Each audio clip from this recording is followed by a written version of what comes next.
Mixing f-ups. They're amazing.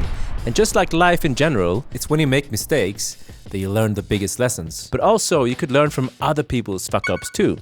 So that's what this video is all about. It's a video where I'm gonna share 3 of my biggest mistakes I've done as a mix engineer, but I would also love to hear about your biggest fuck-ups in mixing.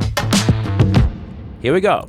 Number 1, the disappearing cymbals. Back in 2008, I had just finished mixing 12 songs for a guy, and I went down to Abbey Road for a mastering session, and suddenly the mastering engineer turns around and he tells me, hey Tom, your cymbals kind of disappear when I go into mono. And it turned out that there was something wrong with my converter in the studio, so that the right side was always one sample behind the left side, which meant that all the top end was phasing out when we went into mono.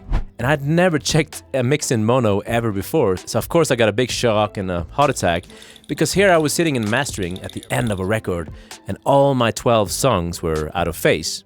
But luckily, Abbey Road were super nice and they allowed me to go back to my studio and fix the problem and come back another day.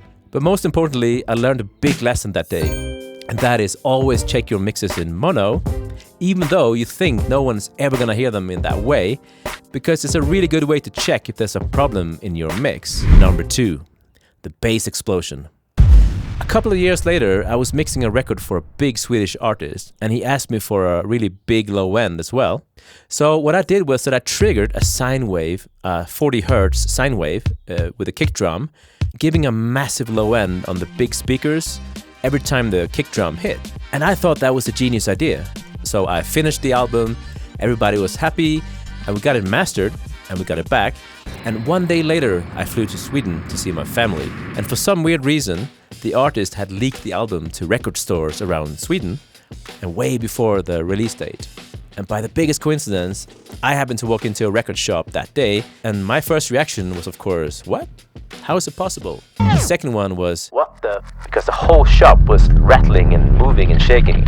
And suddenly, I realized that my sine wave was the problem, and that it was overpowering the sub of the shop. But I learned something really important that day, and that is, if you're going for a big low end, make sure you check your mixes on lots of devices and you keep track of the low end so that it never becomes too much. And it's always good to communicate this with the mastering guy if you're unsure. Number 3, the invisible filter.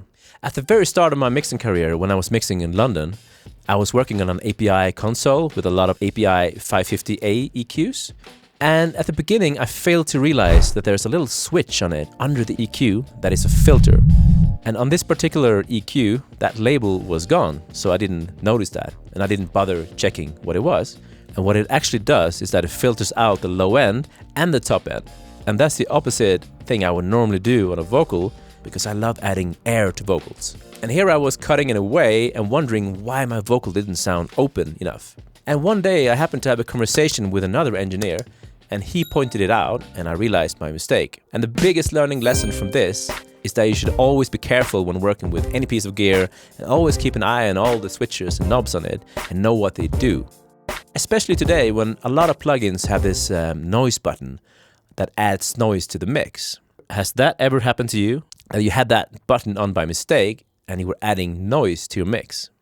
So yeah, it's really important to pay attention to these things and keep an eye on the small details when you're working. Oh, and by the way, I wanted to let you know that I also offer one-on-one teaching. I do like a 60-minute one-on-one coaching session on Zoom. So if you want to book a slot, just go to my website, thomasjude.com, and you can book a session there. And these sessions can be tailored exactly the way you want, and we can talk about something that relates to you. So yeah, let me know if you have any questions. In the meantime, have a great day.